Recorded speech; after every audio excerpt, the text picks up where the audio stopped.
सक्षम police times news 112 सक्षम जनतेचा आवाज।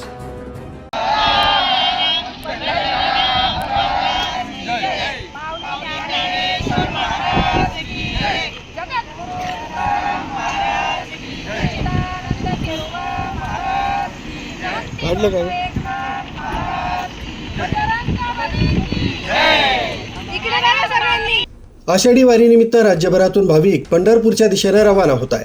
नाशिक जिल्ह्यातूनही हजारोंच्या संख्येनं वारकरी पांडुरंगाच्या दर्शनासाठी पायी दिंडीनं रवाना झालेत।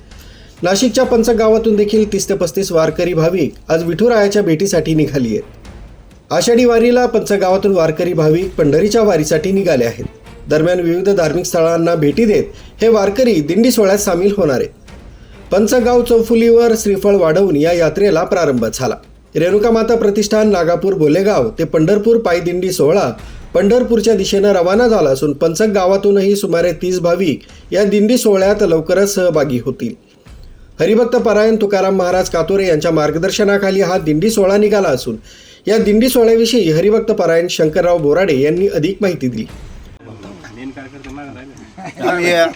दिंडीचं प्रस्थान होत असताना नुसतं पंढरपूरच नाही तर बाकीच्या आपल्या महाराष्ट्रातील अनेक दैवतांना आम्ही या ठिकाणी भेट देत असतो। तर प्रथम आम्ही आता कोल्हापूर या ठिकाणी जाणार आहे।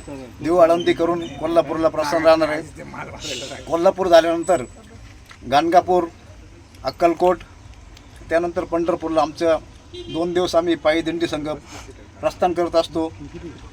आणि त्यानंतर तिथे आदल्या दिवशी एकादशीच्या आदल्या दिवशी नगर प्रदक्षिणा असते। नगर प्रदक्षिणाचा आमचे सर्व वारकरी खूप आनंद घेतात आणि ते झाल्यानंतर आम्ही त्याच्यातून एकादशीच्या दिवशी एकादशीचं सर्व हे करून त्या ठिकाणी आम्ही परत वापस निघतो आणि येताना आम्ही शिर्डी, शनेश्वर, मढी असे वगैरे बाकीचे जे देवस्थान असेल ते करत करत आम्ही आमचा प्रवास परत पंचक या ठिकाणी येतो। तर आमचं या ठिकाणी आता प्रस्थान झालेलं आहे। दरवर्षी आषाढी एकादशी निमित्त आमच्या पंचक येथून दिंडीचं प्रस्थान होत असतं।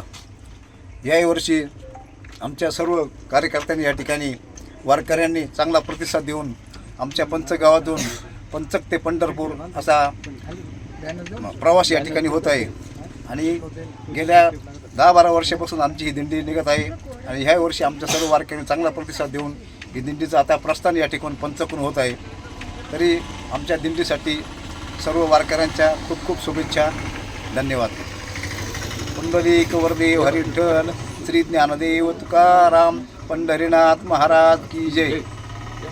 दरम्यान कोल्हापूर, देहू, आळंदी, गाणगापूर, अक्कलकोट असा हा यात्रेचा दौरा असून लवकरच हे सर्व भाविक वारकरी पंढरपूरला आषाढी वारीच्या सोहळ्याला पोहोचणार आहेत। नितीन बोराडे, न्यूज ब्युरो, सक्षम पोलीस टाइम्स, न्यूज 112, पंचक गाव।